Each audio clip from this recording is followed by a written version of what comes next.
Live from our new studios in downtown North Platte, NBC Nebraska News 2 at 6 starts now. Yesterday's massive drug bust continues to draw its share of attention. A detail shop in Blue Hill was one of the places raided by federal authorities. The Lincoln County Detention Center housed many of those arrested. Jail officials say it's been a busy 24 hours. And while most of the suspects in the drug bust have been arrested, law enforcement are still on the lookout for some individuals. It's our top story on NBC Nebraska News 2 at 6. Good evening, I'm Kent Winder. And I'm Amy Kaufman. We start out with team coverage tonight. Travis Robinson joins us live from Nebraska State Patrol headquarters, and Mary Roberts joins us live from the Lincoln County Detention Center. We have the latest information tonight. Different organizations have been working together to stop the meth distribution ring across the state. The U.S. Attorney's Office says there are 60 total suspects in the case, and some are still on the run. Travis Robinson joins us live from State Patrol headquarters with new information tonight. Thanks, Kent and Amy. The U.S. Attorney's Office tells us that they've been working on this for quite some time, and they have 60 federal indictments with the case. Now, during the last several days, law enforcement from Grand Island from northeast Colorado arrested 52 of those 60 people. Today, they're working to locate the remaining 8 people. The indictments in this case are sealed by the judge because they're still looking for suspects. The judge will unseal the court documents early Friday morning. The State Patrol and North Platte Police were part of many agencies who worked together in this case. The U.S. Attorney's Office in Omaha says the case started as a result of information they gathered back in 2012 from another meth case. In 2014, nearly 20 people in western Nebraska were arrested in that case. Now on Friday, there will be a lot more information at the news conference that's being held right here at State Patrol office in North Platte on Friday morning at 10:30. Live in North Platte, I'm Travis Robinson. Back to you, Kent and Amy. All right, thanks, Travis. And here's what we know on this developing story. The U.S. Attorney's Office in Omaha has released the names of over 30 organizations involved. Among those is the North Platte Police Department and the Lincoln County Sheriff's Office. Also heading west is the Perkins County Sheriff's Office and the Ogallala Police Department. We also know that this bust has been planned for quite some time, and local law enforcement agencies say teams were formed in order to pick offenders up off the street. Now, because so many people have been picked up off the streets in the past few days, the county jail saw a busy 24 hours. Yeah, the Lincoln County Jail can house up to 135 inmates, and their number yesterday spiked up to 130. Mary Roberts joins us live from outside the Lincoln County Jail with more information on how they're handling those inmates. Mary? Good evening, Amy and Kent. Sheriff Jerome Kramer says it's been a busy, but not necessarily overwhelming, past 24 hours. He says his office was well prepared for the events of yesterday and even had 6 men working overtime. He says that his office has known about the bust for about 1 month now. And Kramer says they booked 26 individuals into jail related to the meth case. But 20 of those people didn't stay in North Platte long. They've since been taken to Omaha. Sheriff Kramer says law enforcement agencies have been working together on this case. My supervisors met with them and got a pretty good grasp of what was going to happen and at what time, and so everybody was, all the agencies were working well to make this whole thing go down. Again, most suspects were only held at this jail for a short time, so Kramer says the county jail didn't incur any extra costs. Kramer says he is not expecting any more arrests on this case in our area, and that his role with this case is done. Reporting live in North Platte, I'm Mary Roberts. Amy and Kent, back to you. All right, thanks, Mary. And the Hall County Jail booked 9 people in the bust, with the Hall County Sheriff's Office also having a big hand in the arrest. Hall County Corrections Director Todd Bahensky says those arrested in the drug bust didn't stay long. Federal agents quickly arrived to take them to Omaha, and he says he was glad to be a small part of one of the largest drug busts in state history. With the resources that law enforcement agencies have around the state, particularly the smaller ones, we can't do it without some collaboration, without the local agencies working with the state and with the federal government to get those things accomplished. And once again, local authorities are saying this is one of the state's largest drug busts ever. Now, we first learned about FBI activity in the small town of Blue Hill, just one site of the apparent meth busts. Now tonight, the community is breathing a sigh of relief. NBC Nebraska's Anastasia Champ is there with reaction from the town. Anastasia? Kent and Amy, for many people here in the community, this bus didn't come as much of a surprise, as many people had suspicions that a detailing shop north of town was up to more than just car work. Tuesday afternoon, many Blue Hill residents were curious about the federal agents who were in town throughout the week. After all, Blue Hill is not a place where the FBI usually spends much of its time. But as the news of the widespread drug bust came out, many people here in Blue Hill say they're not surprised. They had their suspicions, and now they're relieved to know their small town is back to business as usual. I am ashamed of them. I'm sorry they ever came here. I'm glad they got caught, and they are a disgrace to themselves. Couple in town tells me they thought that there was some sketchy business going on at the detailing shop, and though they feel a weight has been lifted off their shoulders, they're still going to be a little cautious. Now, it is unknown right now exactly how many people were arrested here in Blue Hill, but we do know that none of the suspects are being held at the Webster County Jail. And as Nebraska authorities crack down on drugs, officials nationwide are taking a look at what the best approach is to tackling this dangerous and deadly issue. A New York mayor recently introduced a controversial new plan for fighting the heroin epidemic. He says he is tired of waiting for the federal government to address the issue and is taking matters into his own hands. Meanwhile, new legislation about opioid abuse has just been introduced to the Senate. We need to work together, both health and law, education professionals and government professionals, to make sure we're doing as much as we possibly can, or we're going to lose a generation. A comprehensive opioid bill could be voted on as soon as next week. As for Mayor Myrick's plan, it is awaiting the approval of the state. The question remains, could Congress take a lesson from local communities? The U.S. Attorney's Office in Omaha tells me court documents related to this case will be unsealed tomorrow, and authorities are hoping to catch up with the remaining suspects soon. In the meantime, no new search warrants have been executed, and current laws are trying to combat the making of meth. And Travis Robinson has more from the studio. Travis. Adam, pseudoephedrine is a major ingredient in meth. Back in 2009, a law was passed limiting the amount of pseudoephedrine which could be purchased in 1 month. When the law was first put into place, people would use a method called smurfing, where they would wait outside of pharmacies and ask people that are going in to buy Sudafed for them, or they would get a big enough group to go door-to-door pharmacy shopping. Today, you see a lot less smurfing happening now that pharmacies have an electronic registry of people who have bought Sudafed in the past month. The daily limit of how much Sudafed you can buy is 3.6 grams, and the monthly limit is 9 grams. This equates to about 2 or 3 boxes of any drug containing pseudoephedrine. If you exceed that limit, you won't be able to buy the drug, but no police action will be taken. Local pharmacies haven't had to turn many people away in recent years. I think they may have figured out a way around it. Somehow they're getting the materials to make the meth, but we don't see it in here that people are hitting up against that. Now that the materials to make meth are harder to get, North Platte police say a lot of the meth being sold in Nebraska is actually manufactured in Mexico and brought to the area to be distributed. Now, if you do see somebody standing outside of a pharmacy asking for Sudafed, the police want you to call them immediately because this is a big red flag. Adam, back to you. All right, thank you very much, Travis. And a press conference related to this case will take place tomorrow. And so we can learn more about the drug case. The press conference will be live streamed on our web channel at 10:30 in the morning. That's northplattenews.com. And you can also watch it live on our KNOP News 2 app.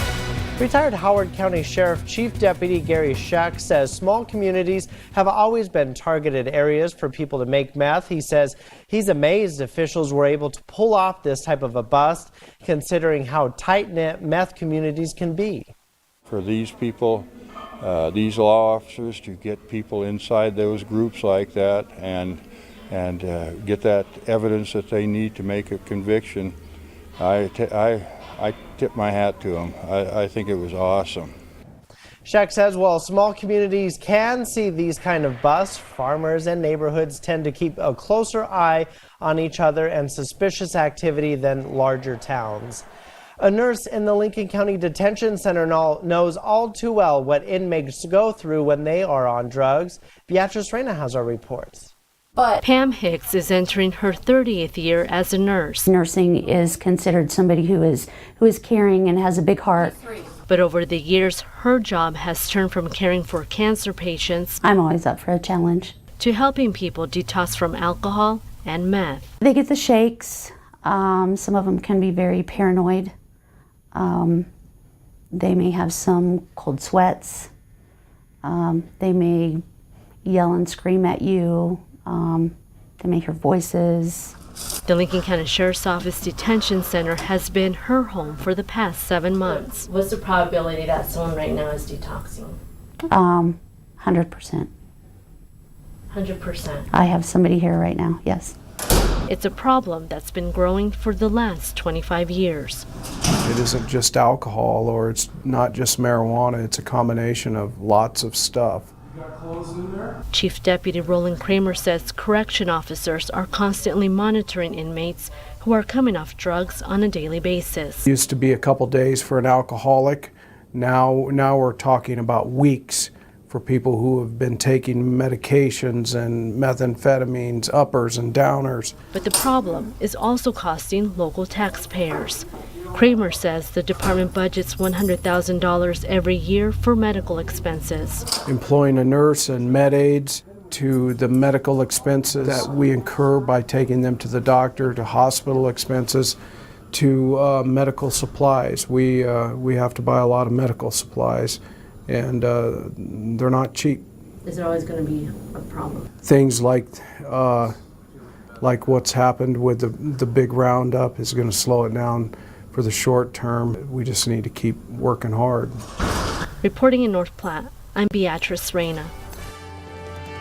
Live from our new studios in downtown North Platte, NBC Nebraska News 2 at 6 starts now. What our evidence shows is that the supply of these drugs is coming from Mexico. The U.S. Attorney for Nebraska breaks down one of the largest drug busts in the state's history. She says cartels are supplying the meth for Nebraska. Our team's standing by to bring you the latest updates. Adam Uhernick is live at Nebraska State Patrol with an overview of the case, and Travis Robinson is live to talk about some things to be aware of if there's a meth house in your neighborhood. It is our top story on NBC Nebraska News 2 at 6. Good evening. I'm Kent Winder. And I'm Amy Kaufman. Drug task force operations across Nebraska and eastern Colorado leads to one of the largest drug busts in Nebraska history. The U.S. Attorney in the case says the meth came from drug cartels in Mexico. Adam Uhernick is live to start our team coverage tonight. Adam? Well, the U.S. Attorney Deborah Gilg tells me she believes, and authorities believe, those drugs in this case came through 4 states before getting to Nebraska. Gilg and several law enforcement agencies outlined many parts of the case Friday morning during a press conference. 60 federal indictments came down from a grand jury. The indictments accused mid-level drug dealers from Grand Island to Northeast Colorado of selling meth. Gilg says this is an incredible effort involving nearly 30 law enforcement agencies. These dealers really are the who's who's list of major meth dealers in west central and western Nebraska. They are believed to be responsible for the distribution of methamphetamine in multiple areas ranging from Scottsbluff, Gering, Morrill area, Big Springs, North Platte, McCook. So how did this case come about? Well, 2 years ago, authorities announced the arrest of 17 people from a separate meth case which began in 2012. Gilg says many of those people who were arrested gave tips to law enforcement, which led to the current arrests. Now, I have all of the mugshots from the people in our area involved in this case and their charges. You can go to our web channel for a list of those mugshots and names. We have them on our social media accounts. There are still 6 suspects that have not been arrested. They're related to this case. We have their information on our social media accounts as well. Kent and Amy? All right, thanks so much, Adam. And as you just heard, there were a lot of names rounded up in the bus, but law enforcement had to coordinate these pickups all in the same day. And law enforcement agencies have been planning this bust for a while now and picked the date of February 23rd back in December. New at 6, Sarah Wilder shows us how the agencies worked together to make the arrest. Thank you, Kent and Amy. This took a lot of time and planning in order to carry out the arrest. Law enforcement agencies said they planned to do the roundups at the same time so that the suspects couldn't call to warn one another, but overall they said the process went smoothly. The planning for this mission has been going on since late November and into December. The planning began early because they knew there were many individuals to indict across the state. Coordination between roughly 30 agencies made this mission so successful. Nebraska State Patrol Sergeant Dana Carell said the FBI was in charge of getting all of these boots on the ground and ready to take action. But there was a lot of coordination. The planning really has been going on since before the first of the year. Just because there were so many people to indict across the state, and it just worked well. Sergeant Carell says more people are using meth because it is so easy to get, and the ratio of meth found in some of these areas compared to the population is astounding. Carell also explained to me how the meth problem has gotten so out of control, and he adds there will be more arrests to come as they continue to obtain information from those indicted. Kent and Amy, back to you. And for many people who are suffering from drug addiction, you wouldn't realize it from the appearance or even from the outside of their home. The North Platte police say there are some signs to know if you are living next to a dealer. Travis Robinson joins us live from one of the houses where people were apprehended to tell us what you need to watch out for in your neighborhood. Thanks, Kent and Amy. One of the people that were arrested lived right here at this house on Tabor Avenue. Now, the neighbors may have picked up on some telltale signs that drug activity was going on inside the house. Investigator John Deal with the North Platte Police says the biggest sign a house has drug activity is stop-and-go traffic. Since distribution is more of a problem than manufacturing in North Platte, heavy traffic in and out of a house is the biggest sign for police. If a house is being used as a meth lab, police say there is a very distinct chemical smell which comes from the house. The trash can also be a large clue if you see a lot of Sudafed or lithium batteries. The public, again, were to see their neighbor out there with numerous packages of batteries out there stripping them out, that would be something that I would consider suspicious that you might want to report. Manufacturing isn't a big problem in North Platte, but when people do manufacture, they usually use a shake and bake or one pop method where they turn a soda bottle into a mobile meth lab. Police say it's not common, but they still pop up from time to time. And police say if you do see a lot of traffic, heavy traffic in your neighborhood at weird times at night and you get a little suspicious, you should call them. Live in North Platte, I'm Travis Robinson. Back to you. All right, well, thank you so much, Travis. And after drug busts or after a meth fire and after thorough investigations are completed, the housing structures are left. So what happens next? The health inspector and fire marshal investigate the environment of a structure, but then the city housing inspector deems the building unsafe or dangerous. This means the house would need to be demolished or gutted, putting a lot of pressure on the homeowner.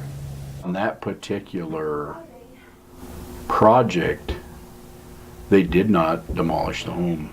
They did end up gutting the home and made some upgrades in it and new drywall and what have you to take care of the problem. So they took the problem away. Hahn says he has not seen many meth house fires during his time in North Platte and that he hasn't had to deal with it many times, but property sellers are encouraged to disclose that info to people looking to buy the home.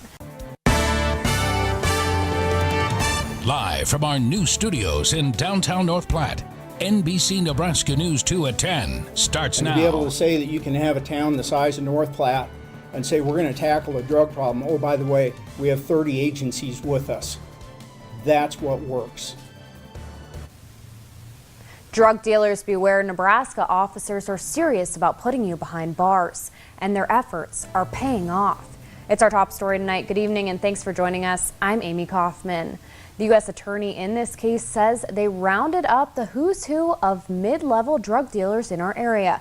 Adam Uhernick tells us how law enforcement and prosecutors are working together to get rid of meth. These are just a handful of the 60 people indicted on federal meth charges. Good morning. We'll go ahead and get started then. United States Attorney for the District of Nebraska outlined the meth conspiracy, which ranges from Grand Island to Northeast Colorado. These dealers really are the who's who's list of major meth dealers in west central and western Nebraska. Gilg says the drug task force operation led to one of the largest drug busts in Nebraska history. We are committed to a sustained effort at eradicating meth dealers and getting rid of this horrendous drug in Nebraska. North Platte Police Chief Mike Swain says the department knew a while back they needed some more help to get a handle on the drug problem. Now it's not this department or this department, it's law enforcement in Nebraska. And to be able to say that you can have a town the size of North Platte and say we're going to tackle a drug problem, oh, by the way, we have 30 agencies with us. That's what works. During the roundup, 2 federal search warrants resulted in 3 vehicles seized with a value of $85,000, 1 sawed-off shotgun, 1 revolver, and $17,250. 5 state search warrants resulted in the recovery of $17,500, 5 guns, and over 2 pounds of meth. Authorities are still looking for 6 fugitives related to this case. We'll also put their mugshots and names on our social media accounts. Reporting in North Platte, I'm Adam Uhernick. All right, thank you so much, Adam. Now, the numbers are surprising. In our state alone, there were more than 100 meth-related deaths over the past 10 years. Check out these numbers appearing to be on the rise in recent years from the Department of Health and Human Services. More than half of those were in people ages 45 to 54, and nearly 70% of them were men. But the most alarming number is the one from last year, when at least 30 people died from overdosing on the drug. And today, the judge unsealed the indictments in the case. They say a total of 60 people were picked up on a federal warrant, but 20 of them claimed Lincoln County as home. And a North Platte man used meth for the better part of 8 years, and now he's been clean for 13 years. He sat down with us in the studio today to discuss his experience with the drug. He does wish to remain anonymous because that part of his life is behind him. The first time I experienced methamphetamines, I was 17 years old. And there was a couple of times where I did kick it, you know, I got caught, and so, you know, I had to back away from it, but I always ended up leading back to it. I was going through anywhere from about 3 to 7 grams a day, which is a lot. One night I was out cruising with a friend and we got picked up, and I got lucky. The officer let me off with a warning, and the next day there was police at the door. I explained to him, I'm trying to get out of here. You know, I don't want to do this anymore. I don't want to be this person. And so he said, okay, and he let me leave. And luckily enough, I met someone that very day who helped guide me through the recovery process. Without that person, I'd be dead or in prison right now. There's a few triggers for me that do kind of give me that itch, but luckily I've been able to say no. I have a wonderful wife and a beautiful child and a nice home that, you know, we've made together, and if I were to slip, I wouldn't have any of that. I'd have to say by comparison, life is a million times better. Now, meth houses aren't big anymore in North Platte, but you can find out if your neighbors have drug activity in their house by looking for certain signs. Investigator John Deal with the North Platte Police Department says the biggest sign a house has drug activity is stop-and-go traffic. Since distribution is more of a problem than manufacturing in North Platte, heavy traffic in and out of a house is the biggest sign for police. If a house is being used as a meth lab, police say there's a very distinct smell which comes from the house. The trash can also be a large clue if you see a lot of Sudafed or lithium batteries. If the public, you know, again, were to see their neighbor out there with you know, numerous packages of batteries out there stripping them out, that would be something that I would consider suspicious that you might want to report. Manufacturing isn't a big problem in North Platte, but when people do manufacture, they use the shake and bake or one-pop method, where they turn a soda bottle into a mobile meth lab. Police say it's not common, but they still pop up from time to time. And after a drug bust or meth fire and thorough investigations are completed, the housing structures are still left. So what happens to those next? Well, the health inspector and fire marshal investigate the environment of the structure, but then the city housing inspector has to deem the building unsafe or dangerous. This means the house would need to be demolished or gutted, putting a lot of pressure on the homeowner. All of the chemicals in preparing meth, they get soak into fabric, the walls, the woodworking. So just swiping the walls is kind of a test, and then they send it off for testing. Brex says that she hasn't had to deal with many reported meth lab houses during her time in North Platte, but property sellers are encouraged to disclose that information to people looking to buy the home. Another suspect is behind bars in connection with the meth bust we brought you earlier last week. Authorities say 30-year-old Jack Seals of North Platte was arrested Sunday afternoon at the Oak Tree Inn. Seals was booked into the Lincoln County Detention Center with no bond. He faces 1 count of conspiracy to distribute meth. This now brings the remaining wanted list down to 5. 60 people are now facing federal charges, along with 4 others on state charges. Those still on the wanted list include Manuel Ortiz and Maria Robles Rojas, both of unknown locations, Juan Manuel Munoz of Lexington, Thomas Venegas of Scotts Bluff, and Danny Huerta of Grand Island. If you see any of them, do not approach them. Just call the police. Now, this is a developing story, and we will give you more information as soon as it becomes available. Officials are calling this one of the largest drug busts in Nebraska history. So we wanted to see just how much progress has been made in the war on meth. In 2014, the DEA reported only 7 meth labs in the state. That's compared to the 283 reported in 2005. The number drops drastically the next year in 2006. This could be because Nebraska passed a law regulating how much pseudoephedrine people can buy off the shelf in 2005. It's a common ingredient used to make meth. The U.S. Attorney's Office says the problem now is focusing on any drug traffic that comes from elsewhere like Mexico. Authorities believe that's where most of the meth found during this investigation came from. If you'd like to see more coverage of this particular investigation, download our KNOP News app or visit our web channel, northplattenews.com. One Hastings woman recovering with federally indicted back in 2006 for meth. She says getting arrested was the best thing that ever happened to her. NBC Nebraska's Anastasia Champ has our story this morning. If they do get clean, it's still a problem with them living in society because people still see them as an addict. For thousands in the state, including Tanya Hernandez, that couldn't be more true. It's the devil.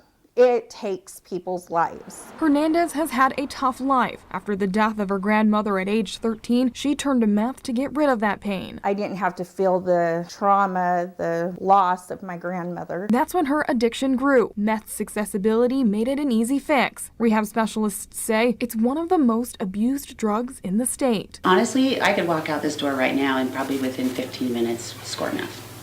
It's just that prevalent. In 2004, she went to state prison after getting caught with meth. That's when she also lost custody of her son and daughter. The hospital had contacted social services, of course, and I was at home smoking some dope, and they came along and arrested me and took my son and my daughter. But it wasn't until she was serving a 5-year sentence in a federal penitentiary in 2006 that she decided she needed to turn her life around. It took me to think, I don't want to go back to prison.